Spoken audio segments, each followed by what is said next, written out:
દૂધ આપતી માતાઓ માટે શાકાહારી વાનગીઓ પરના સ્પોકન ટ્યુટોરિયલમાં સ્વાગત છે. આ ટ્યુટોરિયલમાં આપણે આપેલ વિશે શીખીશું: લેક્ટેશન દરમિયાન પોષક તત્વોનું મહત્વ, શાકાહારી વાનગીઓ બનાવવી જેવી કે મિશ્રિત સ્પ્રાઉટ એટલે કે ફણગાવેલ કઠોળના ચીલા, લસણ, અળસી બીજ અને તલની ચટણી, શિંગદાણા, પાલક અને મેથીની કટલેટ, બાજરા અને રાજગરાના પત્તાના મઠિયા, ફણગાવેલા મેથીના બીજની કરી. લેક્ટેશન દરમિયાન માતાને વધારાના પોષણની આવશ્યકતા હોય છે દૂધ ઉત્પાદન કરવા માટે. વિકાસ થતા શિશુ માટે પૂરતા પોષક તત્વો પ્રદાન કરવા અને માતાનું પોતાનું સ્વાસ્થ્ય જાળવવા માટે લેક્ટેશન દરમિયાન જરૂરી પોષક તત્વો છે પ્રોટીન, વિટામિન્સ, ખનિજ તત્વો, ઓમેગા-3 ફેટી એસિડ્સ અને કોલિન. વધારામાં પૂરતા પ્રમાણમાં આયોડીન અને વિટામિન ડીનો આહાર લેવો પણ જરૂરી છે, કારણ કે આયોડીન થાઇરોઇડ હોર્મોન્સ બનાવવામાં મદદ કરે છે અને શિશુના વૃદ્ધિ અને ન્યુરોલોજિકલ વિકાસ માટે જરૂરી છે. તેથી તેની ભલામણ કરવામાં આવે છે. આયોડીનની ઉણપથી બચવા ખોરાકમાં દરરોજ આયોડીનયુક્ત મીઠું લેવું. એ જ પ્રમાણે વિટામિન ડી એ સ્વસ્થ હાડકાં અને કેલ્શિયમના શોષણ માટે જરૂરી છે. વિટામિન ડી મેળવવાની સૌથી ઉત્તમ રીત છે કે બપોરે 11 વાગ્યાથી 3 વાગ્યા વચ્ચે 15 મિનિટ માટે સૂર્યપ્રકાશમાં ખુલ્લા રહેવું. જરૂરી પોષક તત્વો બાદ આપણે હવે માતાના આહાર વિશે ચર્ચા કરીશું. આહારમાં રોજ વિવિધ શાકભાજીઓનો સમાવેશ કરવાની ભલામણ કરવામાં આવે છે. શાકભાજીઓમાં આવશ્યક પોષક તત્વો હોય છે જે રોગ પ્રતિરક્ષક શક્તિ નિર્માણ કરવામાં મદદ કરે છે. સાથે જ તે એન્ટીઓક્સિડન્ટનો સારો સ્ત્રોત છે જે તે રોગ થવાનું જોખમ ઘટાડે છે. જો કે તમામ પ્રકારની શાકભાજીઓ ખાવી જોઈએ, પરંતુ આપણે અહીં અમુકની જ ચર્ચા કરીશું, જેવી કે શિમલા મિર્ચ, પાલક, પત્તાગોબી, ફૂલગોબી અથવા ફ્લાવર, રાજગીરા, કોળું, ગાજર, મેથીના પત્તા અને રીંગણા. શાકભાજીના અતિરિક્ત આપણે ગેલેક્ટેગોગ્સ વિશે શીખીશું. ગેલેક્ટેગોગ્સ એ ઘટક છે જે દૂધના ઉત્પાદનમાં મદદ કરે છે. માતા તેને આહારમાં આપેલ સમાવિષ્ટ કરીને મેળવી શકે છે. લસણ, મેથીના બીજ અને પત્તા, વરિયાળી બીજ, સૌંફ, અસલીઓ, શરગવાના પત્તા, સૂવો અને અજમો. શાકભાજી અને ગેલેક્ટેગોગ્સ અતિરિક્ત માતાએ દરરોજ 2 થી 3 લીટર પાણી પીવું જોઈએ. દરેક ધાવણ પહેલા તેણે ઉકાળીને ઠંડુ પાડેલ 1 ગ્લાસ પાણી પીવું જોઈએ. દૂધ આપનાર માતા માટે આ તમામ મહત્વપૂર્ણ બાબતો શીખ્યા બાદ આપણે પ્રથમ વાનગી બનાવવાથી શરૂ કરીશું. પ્રથમ વાનગી છે મિશ્રિત સ્પ્રાઉટ એટલે કે ફણગાવેલ કઠોળના ચીલા. આ ચીલાને બનાવવા માટે આપણને જોઈશે 1 કપ ફણગાવેલા કાબુલી ચણા, લીલા ચણા અને મઠનું મિશ્રણ, 3 લીલા મરચાં, 3 લસણની કળીઓ, અડધો કાંદો, અડધા કપ ચણાનો લોટ, 1 મોટી ચમચી દહીં, મીઠું સ્વાદ અનુસાર, અડધી નાની ચમચી કડી પત્તાનો પાવડર, 1 નાની ચમચી અસલિયાનો પાવડર, 2 નાની ચમચી ઘી.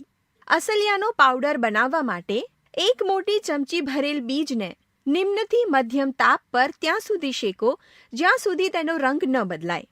બીજને ઠંડા પડવા દો.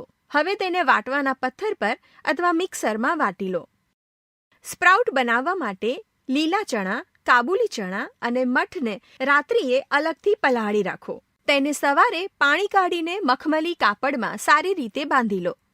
તેને અંકુરણ થવા હેતુ 2 દિવસ સુધી ગરમ સ્થાને મૂકી રાખો.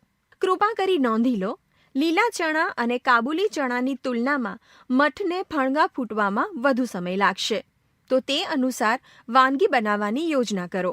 સ્પ્રાઉટ તૈયાર થઈ જાય પછીથી વાટવાના પથ્થર પર અથવા મિક્સચરમાં સ્પ્રાઉટ્સ, લસણ, મરચાં, દહીંની પેસ્ટ બનાવી લો. હવે ચણાનો લોટ અને પાણી ઉમેરીને તેને સારી રીતે મિશ્રિત કરો.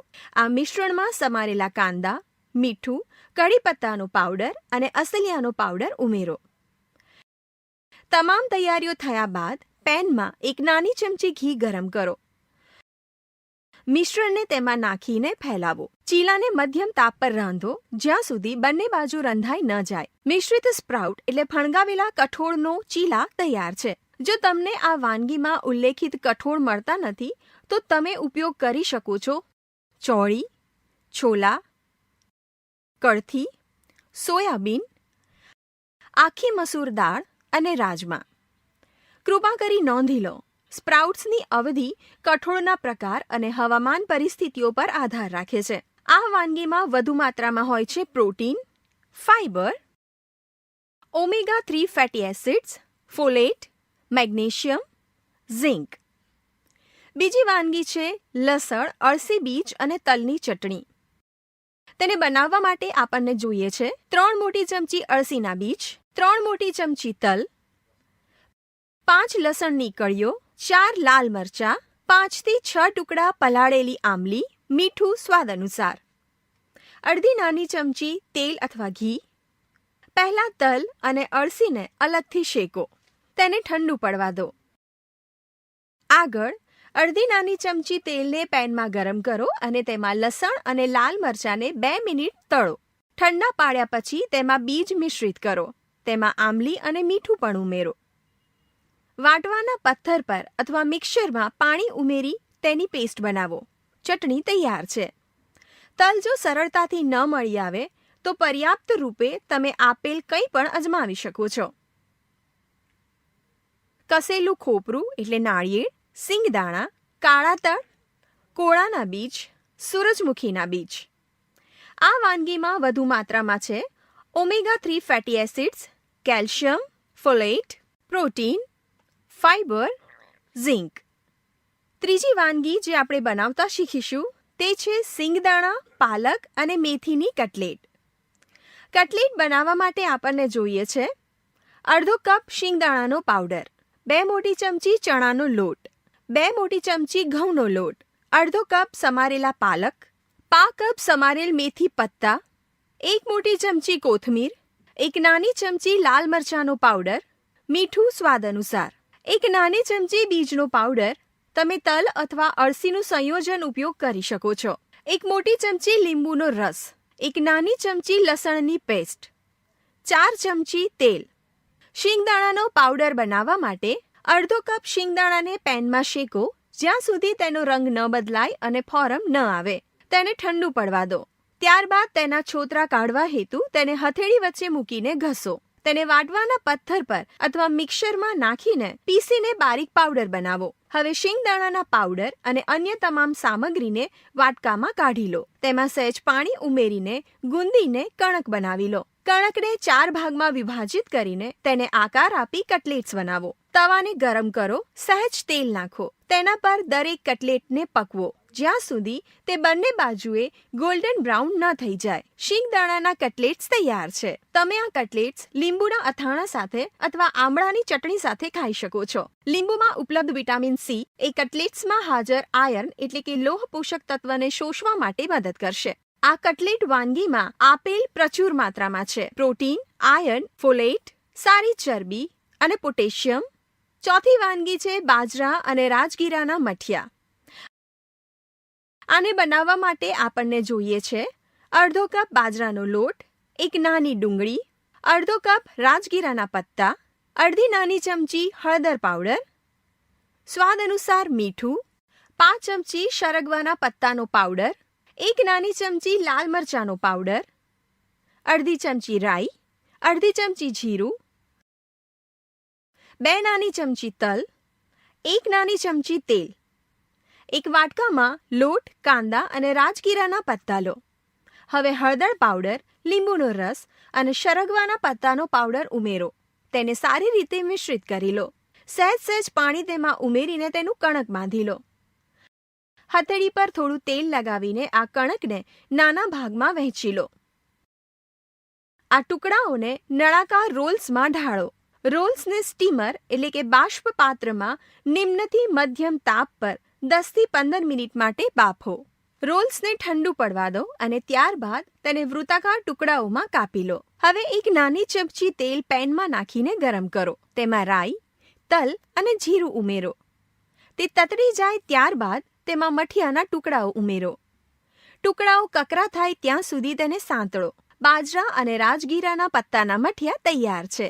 બાજરો જો ન મળે તો તમે આપેલ પણ વાપરી શકો છો. જુવારનો લોટ અથવા રાગીનો લોટ. આ વાનગીમાં વધુ માત્રામાં છે પ્રોટીન, ફોસ્ફોરસ, ફોલેટ, આયર્ન એટલે કે લોહ પોષક તત્વ, ફાઇબર, બેટા કેરોટીન અને પોટેશિયમ. છેલ્લી વાનગી જે આપણે જોઈશું તે છે ફણગાવેલા મેથીના બીજની કરી. આને બનાવવા માટે આપણને જોઈએ છે 1 કપ ફણગાવેલા મેથીના બીજ, 1 મધ્યમ કદની ડુંગળી એટલે કે કાંદા, 1 ટામેટું, મીઠું સ્વાદ અનુસાર, 1 નાની ચમચી મરચાંનો પાવડર, અડધી નાની ચમચી હળદર પાવડર, 1 નાની ચમચી લીંબુનો રસ, 1 નાની ચમચી રાઈ અને જીરું, 1 નાની ચમચી તેલ. મેથીના બીજને ફણગાવવા માટે મેથીના બીજને રાતભર પાણીમાં પલાળીને મૂકો. ત્યારબાદ પાણી કાઢીને ચોખ્ખા મખમલી કાપડમાં તેને બાંધી દો. તેને 2 કે 3 દિવસો સુધી અંકુરિત થવા માટે રાખી મૂકો. વાનગી બનાવવા માટે પેનમાં થોડું તેલ ગરમ કરો. રાઈ અને જીરાને તેમાં ઉમેરીને વઘાર થવા દો. આમાં કાંદા નાખીને તેનો રંગ બદલાતા સુધી તળો. હવે ટામેટાં નાખીને તે નરમ થાય ત્યાં સુધી પકવો. આગળ મસાલા ઉમેરો અને 2 મિનિટ સુધી રાંધો. આમાં ફણગાવેલી મેથી અને 2 મોટી ચમચી પાણી ઉમેરો. સારી રીતે મિશ્રિત કરો અને મિશ્રણને 6 થી 8 મિનિટ માટે ઢાંકીને રાખો. તાપ બંધ કરો અને તેમાં લીંબુનો રસ ઉમેરો. ફણગાવેલ મેથીના બીજની કરી તૈયાર છે. આ વાનગીમાં પ્રચુર માત્રામાં છે પ્રોટીન, ફાઇબર, ફોસ્ફોરસ, કેલ્શિયમ, આયર્ન એટલે લોહ પોષક તત્વ અને ઓમેગા 3 ફેટી એસિડ. ફણગાવેલ મેથી ઉત્કૃષ્ટ ગેલેક્ટેગોગ્સ છે. આ ટ્યુટોરિયલમાં દર્શાવેલ તમામ વાનગીઓ પોષક તત્વથી ભરપૂર છે જે જરૂરી છે દૂધ ઉત્પાદન માટે, બાળકની વૃદ્ધિ અને વિકાસ માટે અને માતાને તંદુરસ્ત રાખવા માટે. અહીં દૂધ આપતી માતાઓ માટે શાકાહારી વાનગીઓ પરનું આ સ્પોકન ટ્યુટોરિયલ સમાપ્ત થાય છે. જોડાવા બદલ આભાર.